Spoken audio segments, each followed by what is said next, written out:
Clemson didn't have a bad offseason. It just didn't have a flashy one.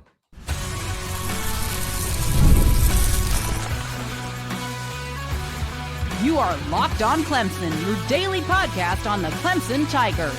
Part of the Locked On Podcast Network, your team every day. Hello, everyone. Morgan Thomas here, and welcome to Locked On Clemson. Today's episode is brought to you by FanDuel. Right now, new customers can bet just $5 and get you $150 in bonus bets if your first bet wins. Head over to FanDuel.com to get started. And on today's show, national analysts say that Clemson had one of the worst off seasons in college football. I think they might be grading a little bit too harshly, or maybe they are grading the wrong things.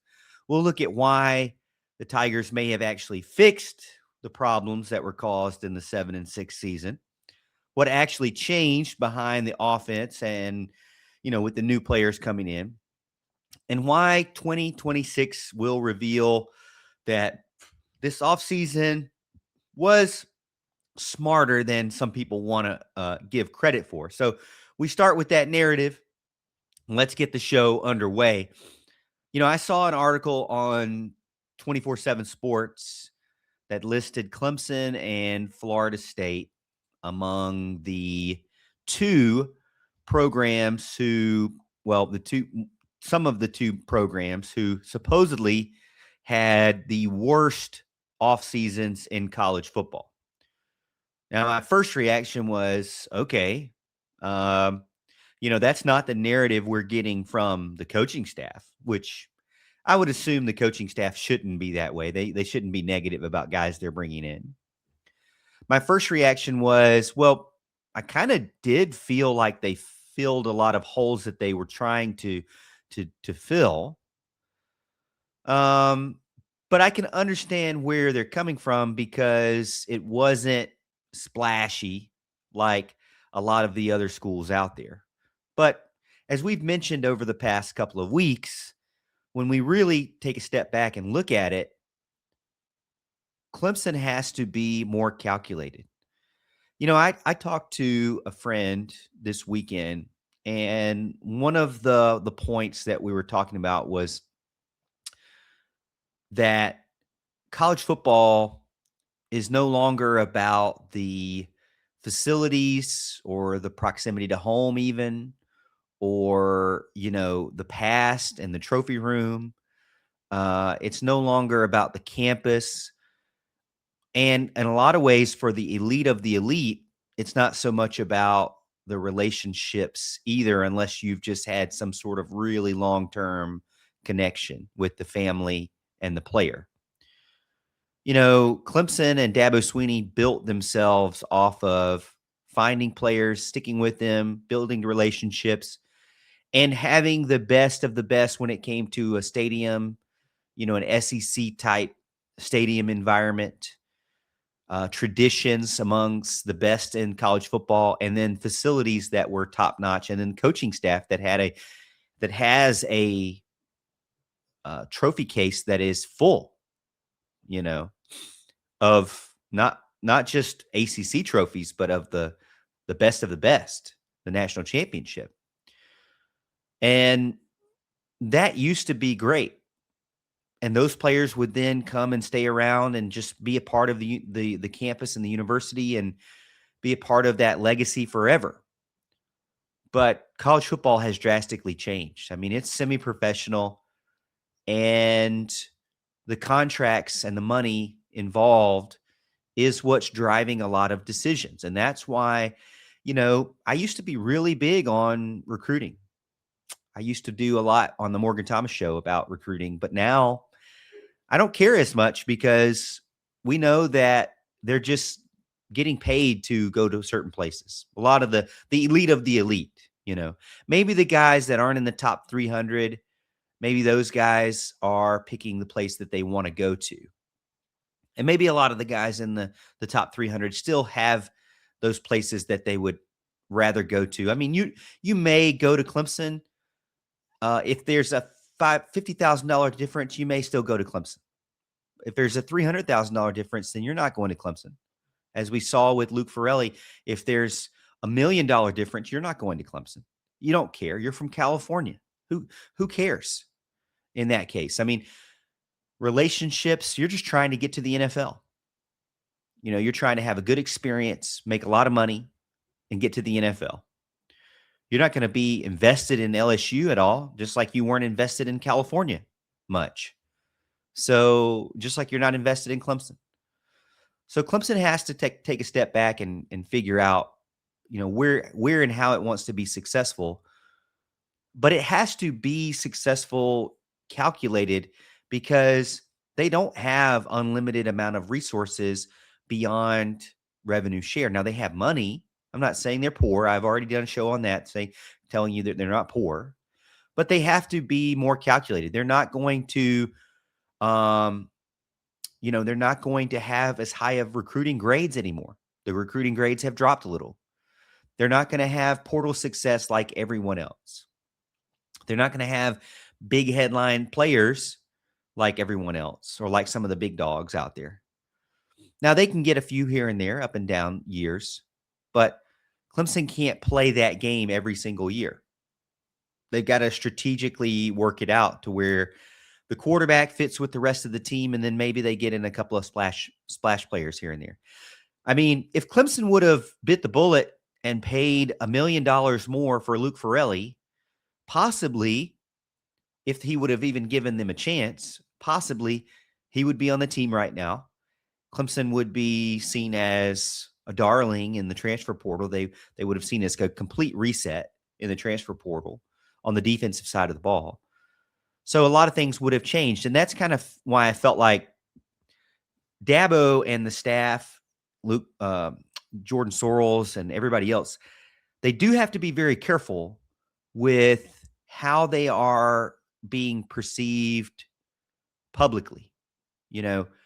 What happened with Luke Forelli did not go over well publicly. I mean, it was like, okay, they can stand up for themselves because they've been doing it, quote, the right way, but there's no rules. So what is the right way? You're dealing with agents. They're going to try to maximize the value of a player. You're dealing with a player who does not care what class he's in. He does not care what the campus looks like. I mean, Clemson is a beautiful campus, but there's a lot of beautiful campuses out there. I mean, this is America. It's beautiful all over. But, winning the headlines may not be what Dabo's trying to do. And we have to cope with that. Maybe then we don't get it. We're not okay with it, but we have to cope with it. I would say there's a fine line, though. You don't want to look like that you are playing the wrong game, which is kind of where Clemson is. And that's what concerns me, is that, I don't want Clemson to go after flash because I don't think they have the money to just go flashy headlines all the time. Maybe here and there. But I don't want Clemson to be seen as the laughingstock of college football because of some of the reactive tone that they put out and the defensive way that they handled the Forelli situation. Ultimately looked worse in the long run. So, because there's really been has there been any kind of problem? I mean, has there been any kind of ruling or reprimand or anything? Nothing, right? Just going on the way it's always been. But I still think if you take away the flash and take away the headlines and even the negative headline of that situation, they brought in a speedster on offense in Chris Johnson Jr., and they needed him. We all agree with that. They have a lot of weapons at wide receiver, and Tyler Gresham brought in more. The biggest problem that I have on the offensive side of the offseason was that they should have taken the money that they weren't going to pay Luke Forelli and paid an offensive lineman. They need what I would say probably one big-time offensive lineman on this line. That's one big concern I have. Now, they could be better this year, but from what we've seen from Colin Sadler and Harris Sewell, We haven't really seen Easton Ware. Elijah Thurman hasn't been able to stay healthy. That's 4 guys on the offensive line that, would have been nice to have just one guy from the portal that was experienced and that you could kind of trust and that was going to work for you. They weren't passive though. They weren't stubborn with the transfer portal. They went out and got a lot on the defense, multiple guys in the secondary that are going to all start. I mean, right now, the way it's shaking out, of the 4 guys they brought in on the secondary, all of them are going to start or at least rotate within the first quarter. So that's one big thing. The other big thing is that they needed new defensive line, and they brought a ton in there as well. Now, we don't know who's going to start or not, and there's still some concern there because they brought in another guy in Deverick Woods out of seemingly nowhere, which we don't know much about, but we're supposed to, think it was a good move, but it kind of makes you think, well, if they keep bringing in guys on the defensive line, why did they need 6 guys on the defensive line? I guess if you take Courtney Kelly out, you've got 5. So there's a concern there. For me, it all goes back to that offensive line and that defensive line. I don't need flashy. I do want fit. I also don't want my team to be looked bad in publicly in the way that they did this offseason. So I think the media may be grading them a little bit harsher than they should or than they deserve. But because, and that all goes back to because Clemson went after guys in positions that they needed. They had needs at. And they went after guys in a budget that they could handle, which is what we're going to have to get used to with Clemson. If you go back, and I said this, I think, a couple of weeks ago, nobody was really talking about Fernando Mendoza. He was not that great at California. I mean, he wasn't like, wow, and most of the guys on that Indiana team weren't wow guys. They weren't headliner guys. So it can work. They have to fit. Like I told my friend this weekend, you kind of want the Brad Brownell style, which is crazy to say, isn't it? You want to go get new guys, fresh faces that fit what you want them to do. That's what's going to work for Clemson with the budget that they have. Not unlimited spending, but not no money either. All right, hey, stick with me. We'll talk more about what Clemson fixed for this next season right here on Locked on Clemson.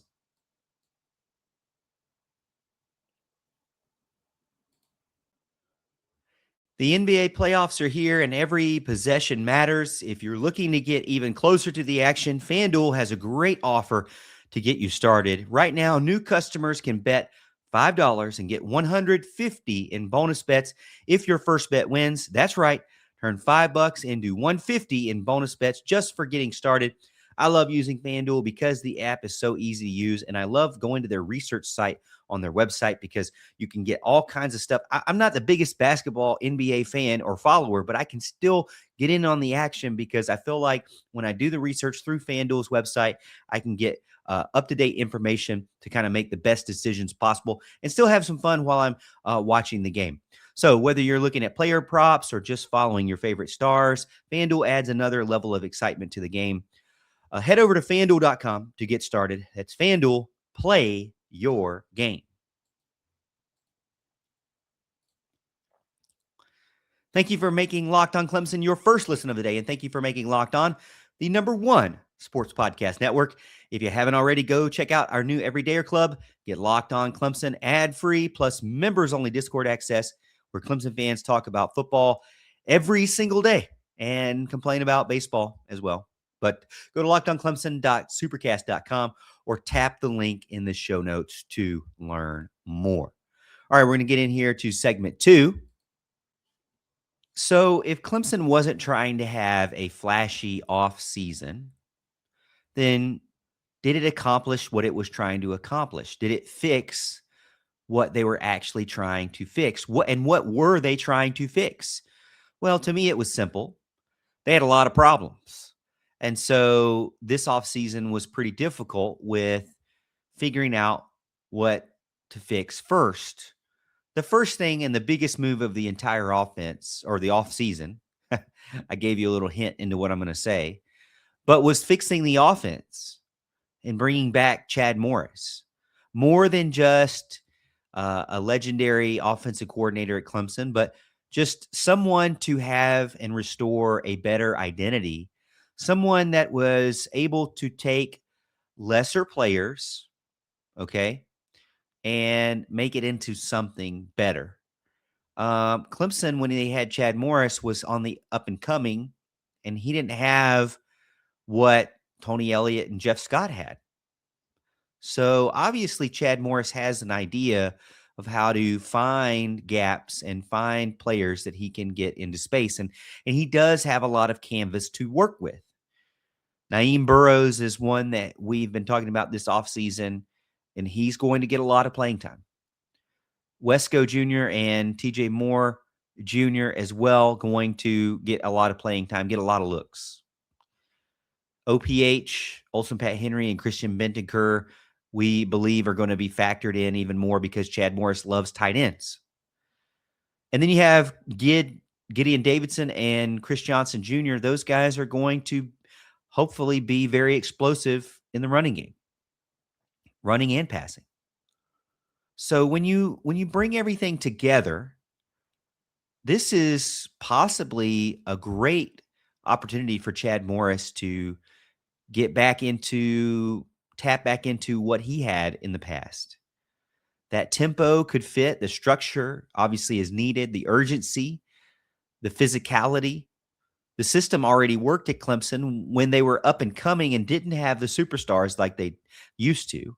Clemson now is not up and coming, but they also don't have the superstars like they used to, but they do have players that that are going to go to the NFL and that they can utilize in the right way. That was kind of the biggest frustration for me with Garrett Riley is he just didn't seem to know how to get the players the ball or get Cade Klubnik to do what he wanted him to do.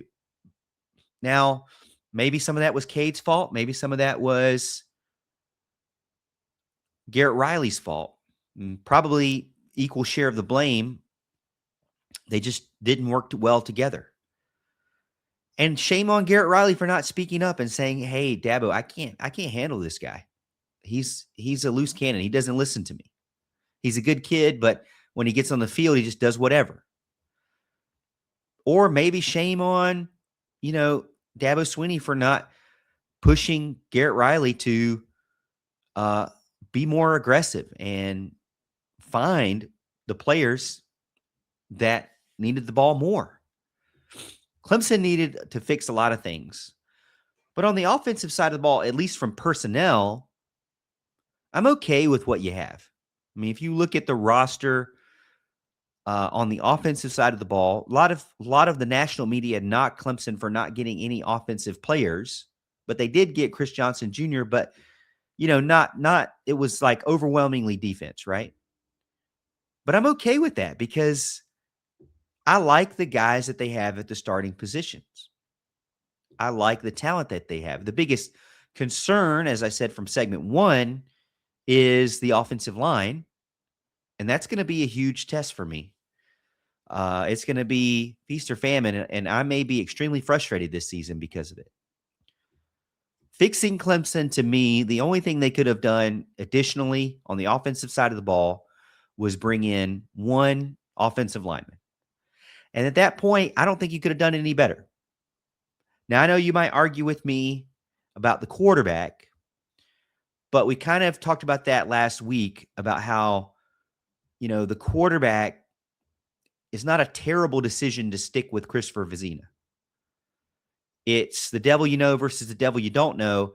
And a lot of the guys that were in the portal from last season were not overwhelmingly on paper better than Christopher Vezina. So I can kind of give Dabo the benefit of the doubt there. And the player development is still there because Clemson was able to send 9 guys and none of them transfer players into the NFL. So I can understand why they still trust it to an extent. Christopher Vezina now has the opportunity to be the right quarterback at the right time. On the defensive side of the ball, Tom Allen demanded a revamped roster, and he required one because many left for the NFL or for the transfer portal. And Tom Allen's the biggest question for me. I have friends on the inside that say, oh, he's legit. He's the real deal. Also on TigerNet, our friend David Hood just posted about how they're going to have players lead more than the coaches, which obviously the comments were crazy about it because, you're having these multi-million-dollar or $100,000 players leading practice, and then you have coaches doing what? Because they're not really recruiting like they used to. The coordinators aren't recruiting. So, but you're having players lead practice. You're having players lead their groups. I don't know. I can see where the fan base is kind of confused by that. And on the defensive side of the ball, they went very hard on the secondary. Tom Allen almost immediately after the offseason said the secondary is not where it needs to be. And so they went out and got 4 guys, 3 of them of which are probably going to be starting or rotating. 3 probably start, 4 rotating. So legit guys. And then they went out and got 6 guys on the defensive line and 1 on the linebacker, but that didn't stick. But they revamped the defense. So we really don't know if these guys will work out or not. But they did go out with an attempt to fix the defensive line, with an attempt to fix the secondary. That was where the biggest arguments were from the staff. I mean, if you could be a fly on the wall, what do you think they said? Probably the staff got together and said, hey, exactly all that. They said, hey, Garrett Riley is just too young. He can't handle it. He's not leading, and he doesn't know how to get players in the right spots, get the ball in their hands. So enter Chad Morris. Probably when he talked to the offensive staff, they said, hey, we love our guys, and I think we can still mold them, and we like who we got. We just need a little more speed. And so they went and got Chris Johnson Jr. On the defensive side of the ball is probably where more of the complaining was. There was heavy complaints about the secondary and the lack of development over multiple years, and Mickey Kahn's gone. Entering in a bunch of transfer portal players on the defensive side of the ball that hopefully will fit what Tom Allen wants. If this team doesn't fit what he wants, then I'm going to point my finger back at Tom Allen and say, well, what's your plan, buddy? Because we trusted you. We brought you in here. And, Wes Goodwin right now looking a little better. But we know how frustrating it can be. If Tom Allen has a bad season and loses to the Gamecocks, then it's over for him, in my opinion. At least in my mind. If he still beats the Gamecocks, then I guess we could give him another pass. That was Wes Goodwin's fault, So Clemson fixed a lot of things that they needed to fix. If you really feel like that this is what they said behind the scenes, they did go after those things. So I think you can't say Dabo doesn't adapt. You can't say he doesn't try to fix things. You can't say he didn't use the portal more aggressively this year.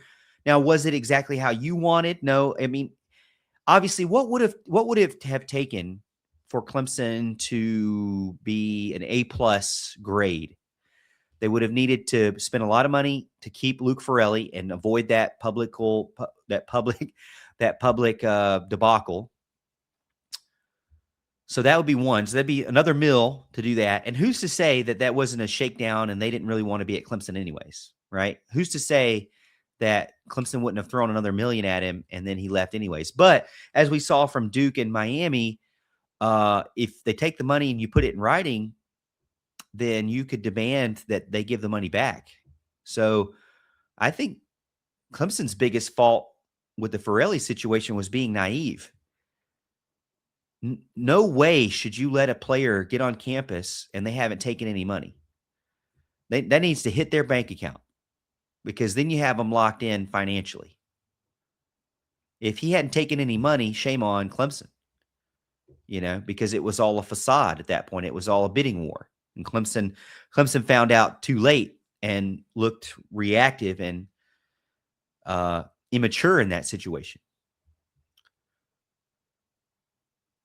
But what would it have taken for Clemson to get an A? I think probably a big-time offensive lineman, a big-time quarterback, and keeping Luke Forelli. So 3 moves away from getting an A+ in my mind. Let me know what you think in the comments. Hey, stick with me. Segment 3, the Everydayer Only segment right here on Locked on Clemson.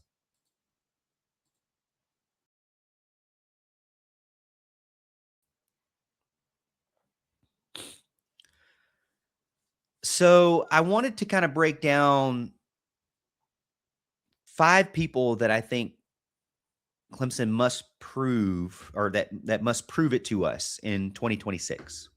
Food to the fans. Before I get into it, though, and I really, this is you guys should be proud of me. This is my first, not last, but first top 5 ranking. A lot of people do it, and sometimes I think it's cheesy, but I'm gonna do it because I want to.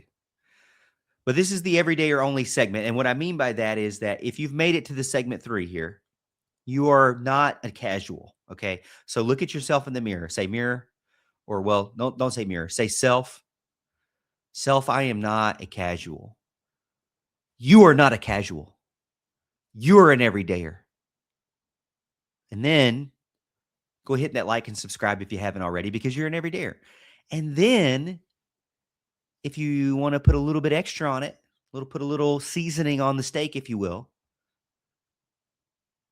join the Everydayer Club. So my top 5 guys who must prove it for Clemson 2026. Should I do number 5? No, let's not do number 5 because it's really not number 5. Or maybe I should call it number 5, but they're number 1. Okay. This is my first one, but it's number 5, if that makes any sense. The future starts with this guy. Well, tomorrow starts with this guy. This offseason starts with this guy. And it is Christopher Vezina. To me, this is an obvious one. That's why I put him at 5. Clemson not choosing to go after a transfer portal quarterback. Well, that was a huge statement to the fans. The staff believes, or at least Dabo believes in Christopher Vezina. But nobody believes Christopher Vezina is going to win the Heisman, nor does he need to. He just needs to protect the ball, make decisions quickly, stay on schedule with Chad Morris's offense, be a confident leader, and get the ball out of his hands into other players' hands that are better than him. If Clemson is going to be successful at all, it's because Christopher Vezina is able to do those things. He has a lot of pressure on him, but he doesn't have to if he can facilitate and move the ball around. Next up, number 4, has got to be Matt Luke. I mean, he must have, fly on the wall situation here, he must have told Dabo that adding one offensive lineman would be a big deal, would be important. Because they did offer a few in the portal, but not enough. Not like they did the defense. So there must have been a staff decision that said, "Hey, Matt Luke must have stood up and said, I would love to have one.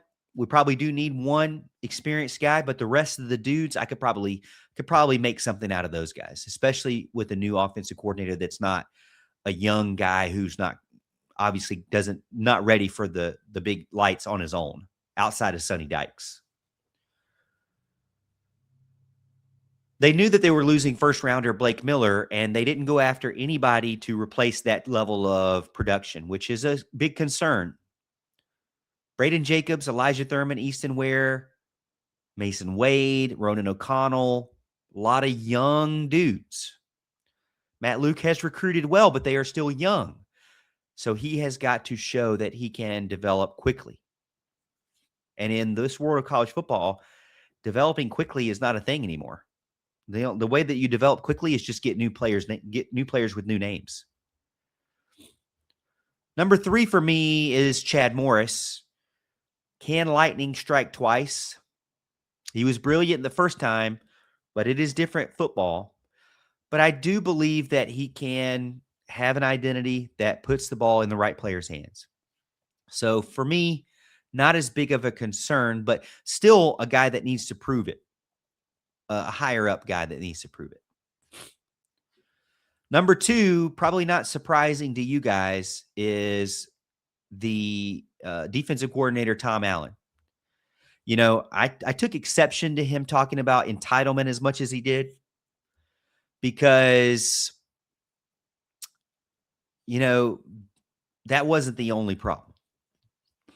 And I don't think for a second this team slacked off on purpose.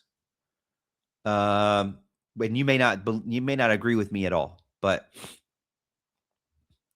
if you're going to say entitlement's the problem, then you're the coach and you allowed it. Okay, so that's kind of the path that I'm taking on that. They only act and are treated the way or react or perform the way that you allow them to. So why weren't they on the bench if they were so entitled and slacking off? You know, you were already losing games. When he first came in, the talent was there, it was molded. And then when he got here, it was they're not fast enough, they're not long enough, and they're entitled. So if that were true, you got a lot of new guys and younger guys now. So I don't think Wade Woodaz was entitled. I don't think Sammy Brown was entitled. I don't think Jaheim Lawson was entitled.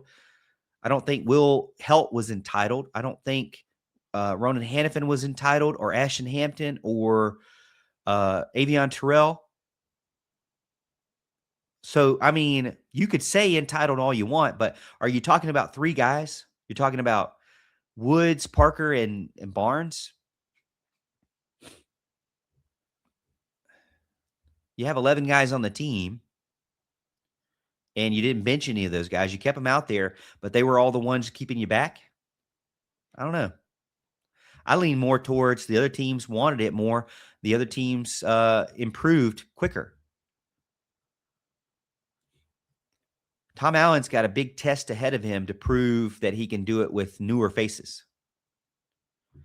But the ultimate guy, and I know a lot of you are going to finally give me a big round of applause for saying this. The ultimate guy, the biggest prove it of his career, is the head football coach, Dabo Swinney. Ultimately, all of this comes back to Dabo. And I still think he's trying this hybrid model of old school development from high school to transfer portal new faces. And I'm okay with it to an extent. You know, if you know, for example, with the Forelli situation, that you need a linebacker, you then can't lose that linebacker. If you know that you need one, then why isn't there another transfer portal linebacker on this roster right now? You needed one, and you stuck with one, and then you got burned, and you had no other option. Obviously, they've had an injury on the defensive line in Courtney Kelly, and they went out and got Deverick Woods, or as some people in the message boards are calling, D-Woo. So there was a need to replace. So where's a linebacker out there? I'm just curious. Can Clemson adapt? And it all trickles up or trickles down? I don't know. It all rolls back to Dabo Swinney. He's got to prove it. And this is going to be his opportunity. 2026 is going to be a big season for him. And I look forward to it. From my perspective, if we're winning, we all get together and we enjoy it, and I can talk more positively during the season. If we're losing, we all hate it, but we're all still here together on Locked On Clemson. So thank you so much for tuning in. Tomorrow we'll continue the discussion. Make sure you subscribe and follow Locked On Clemson so you get all the latest episodes. If you never miss an episode, well, the Everydayer Club is built for you. Get Locked On Clemson ad-free, plus members-only Discord access and more. Head over to lockedonclemson.supercast.com to join the club. For those of you on video, I'll send you over to the first ever 24/7 National Locked On Podcast Network YouTube channel. And on audio, make your second listen Locked On College Football. And as always, Tiger fans, you can follow me in between episodes on X at The Morgan T Show. And we'll see you at the top of the hill.